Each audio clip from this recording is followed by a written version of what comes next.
बहुत समय पहले की बात है। एक गांव में एक किसान रहता था। किसान बहुत मेहनती था। उसका एक बेटा था, नाम था गोपाल। गोपाल अच्छा लड़का था, लेकिन उसमें एक बहुत बड़ी बुराई थी, आलस्य, सुखी कामचोरी। जहां उसके पिता सुबह सुबह खेत में काम पर निकल जाते, वहीं गोपाल आराम से देर तक सोता रहता। माँ आवाज लगाती, बेटा, उठ जाओ। खेत में तुम्हारे पिताजी अकेले काम कर रहे हैं।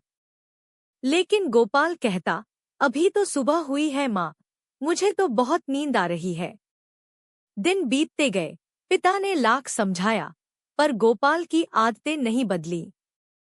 वह हमेशा सोचता था, मैं भी अमीर बन जाऊंगा, पर काम किए बिना। पिता की योजना। पिता ने सोचा, अब इसे सबक सिखाना पड़ेगा।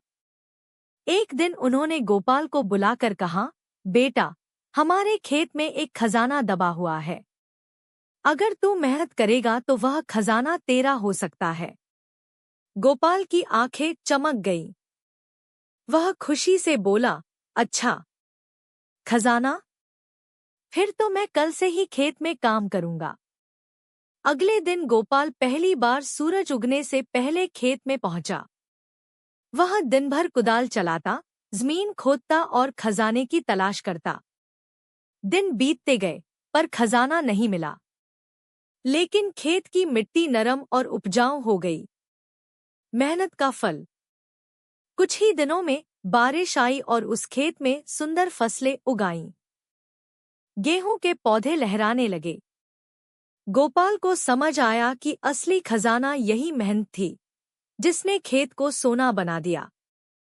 पिता ने मुस्कुराकर कहा, बेटा, देखा, खजाना वही होता है जहां मेहनत होती है। खेत में जो फसल उगी है, वही तुम्हारा असली खजाना है। गोपाल की आंखें नम हो गईं। उसने अपने पिता के पैर पकड़ लिए और कहा, पिताजी, आज मुझे समझ आया कि बिना मेहनत के कुछ नहीं मिलता। आलसी बेटा बना मेहनती बेटा। इसके बाद गोपाल ने कभी आलस्य नहीं किया। वह हर सुबह जल्दी उठता और पिता के साथ खेतों में पसीना बहाता। कुछ ही वर्षों में वह गांव का सबसे सफल किसान बन गया। अब जब गांव में कोई लड़का आलस करता, तो उसके माता पिता कहते, देखो, पहले गोपाल भी ऐसा ही आलसी था, पर मेहनत ने उसे बदल दिया।